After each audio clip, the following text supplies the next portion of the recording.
adlo ka man. Sa tang oras na gyud nagkuan ka ganina, sayo kaayo.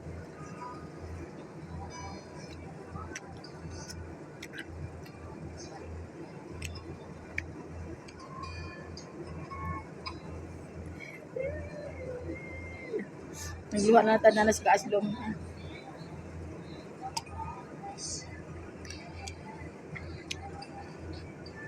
Tao siya guys.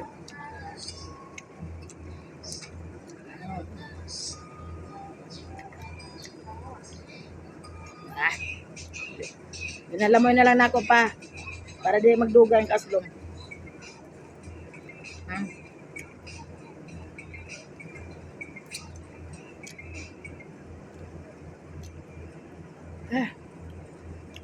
Kumuk-kumok na siya oh.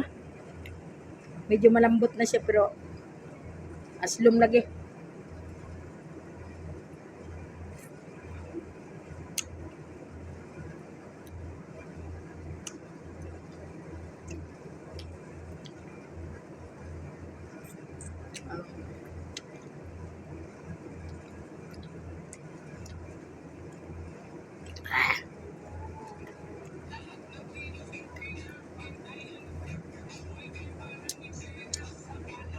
Dati ng mga andyan miguhan eh.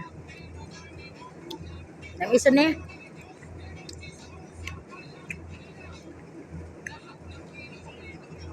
Ay, nagluwa ko. Kasluma.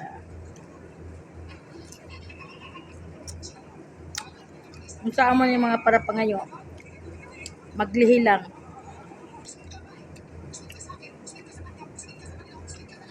Mga sinumpay mong mangga.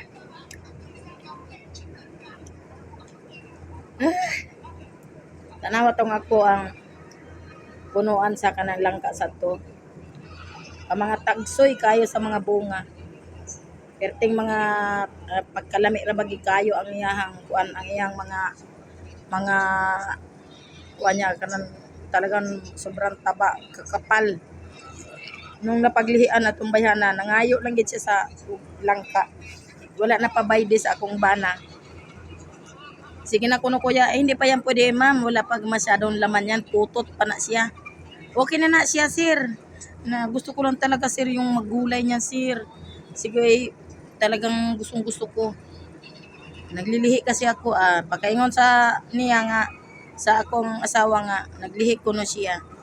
Ang gihatag na lang sa akong bana gipungis niya sa akong bana maski nanputot pa siya kayo gipungis gihatag sa kayo wala pa bayde nitunol sa kwarta pero wala pa bayde sa akong asawa. Sas dang tanog pila ka adlaw nangiutot ng bunga. Mahal pang gayon no? Nangayo ka lang, tagaan ka lang. Nangayo ka naglihi ka, gitagaan ka. O karon nasira pa ang muning mga nakaapan mo po ni. Tamis man ni sadto. Karon aslom na kayo. Laka na lagi mangayo nya mapaglihian. Sus, malain ay. Sadto dili mamaot akong naong mukaon ko mas hilaw-hilaw pa. Puti pa gani. Karon ay grabe. Mamaot gid ta. Aslom kayo ba? Daw lagi mo. Kamu nga nagalantaw dia. Tilaga kanyang laway. Aslom kayo kaya.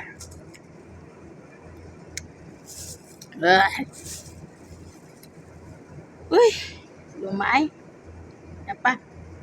Yapay tulog ka buok ay duha. Pantulon ni.